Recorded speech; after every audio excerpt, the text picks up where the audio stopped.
Hello, my dear students. I, Shivani, welcome you all in my class, and today we are going to discuss about idioms and phrases. And this is the part 2.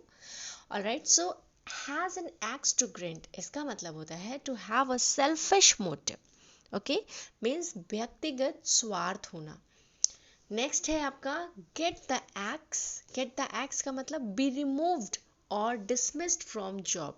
जब आपको job से निकाल दिया जाता है, किसी सेवा से निवृत्त कर दिया जाता है, that is known as get the axe. Now third is keep somebody at arm's length.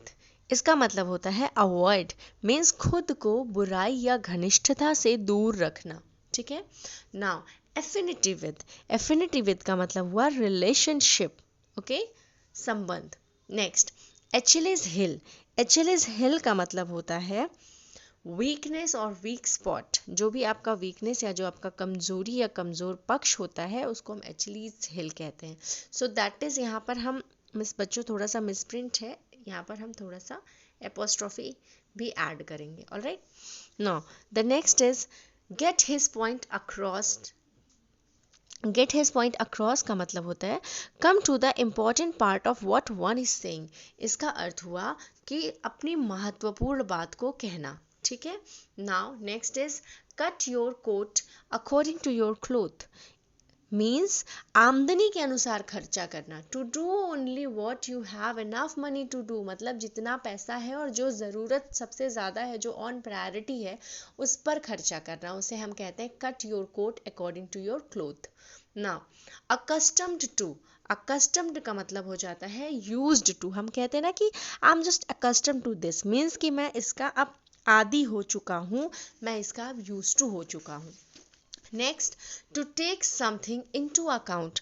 To take something into account का मतलब होता है consider something when making a calculation और डिसीजन. ठीक है. जब आप कोई भी डिसीजन ले रहे होते हैं तो उस पर विचार करना. नाउ एन आफ्टरनून फार्मर का मतलब हुआ कि कोई भी सुस्त व्यक्ति, आलसी व्यक्ति. लेथार्जिक मीन्स आलसी, सुस्त व्यक्ति को हम कहते हैं an afternoon farmer. Now next is एडम्स वाइन और एल. इसका मतलब हो जाता है कॉमन वाटर. तो आप इसका यूज भी कर सकते हैं.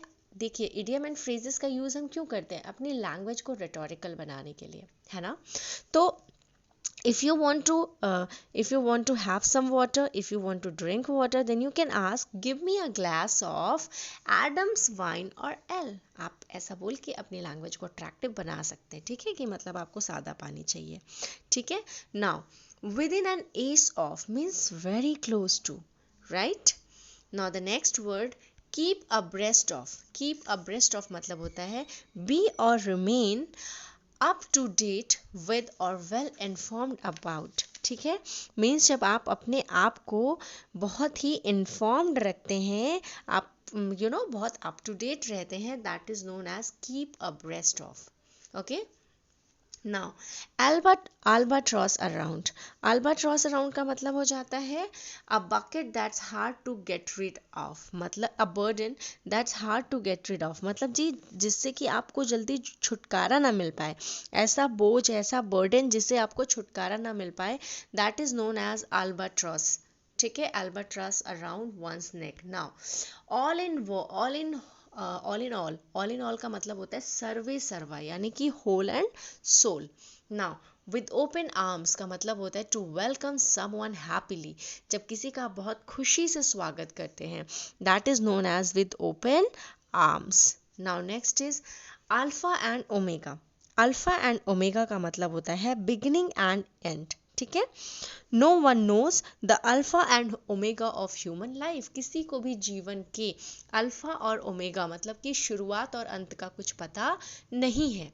Now next is 18th is an apple of Discord means cause of quarrel. झगड़े की जड़, है ना. सो आप कोई भी एग्जाम्पल ले सकते हो कि this is an apple of Discord, है ना, कि मतलब ये झगड़े की जड़ है. appear out of thin air मतलब कि appear suddenly from nowhere, कहीं से अचानक से जो गायब हो जाना होता है, that is known, सॉरी, अचानक प्रकट हो जाना। appear out of thin air का मतलब होता है कि प्रकट हो जाना, ना कि गायब हो जाना। appear suddenly ऐसा नहीं है कि disappear, it's appear, ठीक है। अचानक से कोई चीज़ प्रकट हो जाए, जैसे भगवान अचानक से आ जाए, that is known as appear out of thin air. Now next is of one's own accord का मतलब होता है voluntarily.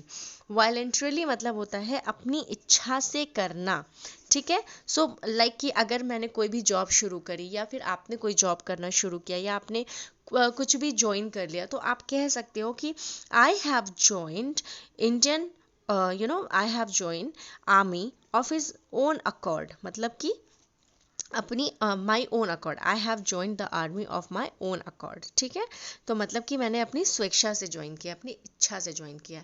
द ब्रेन ड्रेन का मतलब होता है the process of skilled person और प्रोफेशनल टू अदर कंट्रीज, ठीक है, that is known as brain drain, ठीक है। नेक्स्ट क्या है, no avail of. No avail of का मतलब हो जाता है नो यूज, जिसका कि कोई इस्तेमाल ना हो, that is known as no avail, ठीक है। Now next is up in arms.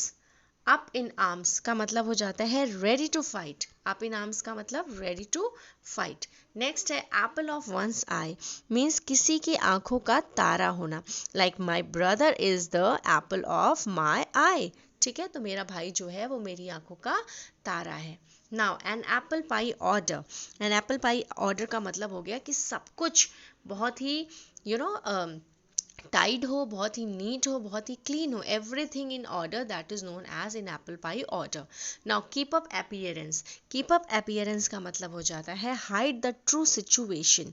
जब आप जो आपकी सही सिचुएशन होती है उसको छुपाने की कोशिश करते हैं, that is known as keep up appearance. Now the next is blessing in disguise, means something that seems unfortunate but that is seen later to be fortunate, that is known as blessing in disguise.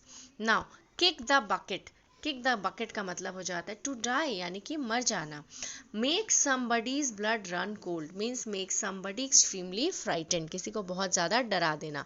Now the last is to be wet behind the years.